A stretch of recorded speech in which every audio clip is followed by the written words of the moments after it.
This audio program by Radio AI is generated using artificial intelligence technologies. The voices you hear in this program are synthetic, and the thoughts they express are shaped through artificial intelligence-driven reasoning and iterative refinement.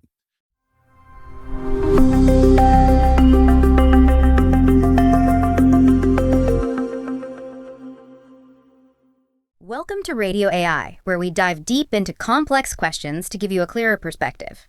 Today, we're tackling a really fundamental debate in learning: online versus classroom. Which one actually wins? Now, you might assume one's just inherently better, but our mission today is to kind of unpack why effectiveness really hinges more on how it's designed. You know, the why behind it, who's learning. It's not just about the where. Exactly. And what's fascinating really is how much the research points towards nuance. It's not black and white. It's really about designing for engagement, making sure there's good feedback, adaptability, and you can get that in both settings, just, well, through different ways. Okay, so let's start with online education. What are its big strengths? I mean, the scalability is incredible, right? And the adaptability. Think about, say, adult learners in really remote areas. Asynchronous modules, discussion boards. They can access things they just couldn't otherwise. That's true. And the data side is interesting too. Yeah, the analytics, that's where it gets really compelling. They can actually spot patterns, maybe see who's struggling. I read somewhere that AI nudges based on this data. They can actually boost completion rates, like maybe 15% in tough subjects. That's significant. And inclusivity too. Sometimes online forums give quieter voices, maybe marginalized groups, more space than a busy classroom might. That's a really strong case for online. But it definitely raises the question, what are the downsides? Yeah. The challenges? Good point. It's not all perfect. Well, yeah. While some programs are great, those huge online courses, the MOOCs, they often have pretty high dropout rates, especially if there isn't much learner support built in. And then there's the digital divide. Right, that's huge. And it's not just about having a laptop or internet, it's digital literacy too. Language barriers, even cultural things about how you interact online. Plus, all this digital tracking. It brings up privacy concerns, data ethics, informed consent, potential bias in the algorithms.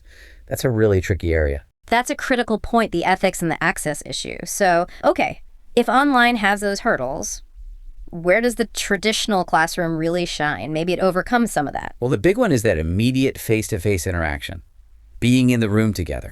The embodied part. Exactly. Think about social constructivism, the idea we learn by talking, debating, reading body language. Those nonverbal cues, they add so much depth, and it motivates people differently. Also, those informal connections, mentorship, networking, that happens more organically in person sometimes, leads to long-term stuff. Okay, so immediacy, connection, those are strong points. Classrooms aren't always perfect either, are they?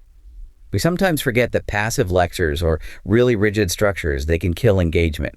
Studies show that can be tough for, say, neurodivergent learners or people learning in a second language. The structure itself can be a barrier. So neither one is a silver bullet on its own, which leads us, I guess, to hybrid or blended models. They seem like they could offer the best of both worlds: flexibility, varied ways to participate, but I imagine they come with their own set of challenges. Oh, indeed. They absolutely do. It's often a much heavier lift for instructors. And institutions need to really invest. You have to carefully mesh the online and the in-person parts. It's not easy. And then there's assessment. How do you handle exams, credentials? Often the sort of high-stakes stuff, accreditation, it still leans towards trusting the in-person setting more. Interesting. So policy matters a lot there. Hugely. Institutional leadership. Yeah. Using things like universal design for learning UDL to make things accessible. That's key for hybrid success. So it seems like it really comes down to context, doesn't it? It's not about a simple win. Like you said, the subject matter, the learner's own style. Someone who's good at self-directing might love online. Someone else might really need that classroom structure. Precisely. And technology isn't standing still either. We've got AI tutors, VR simulations, more advanced analytics, promising incredibly personalized learning. But that just raises the stakes again on data privacy, making sure everyone benefits equally. It's a moving target. Yeah, constantly evolving. So it seems clear there's no single hierarchy here. Online isn't better than classroom or vice versa.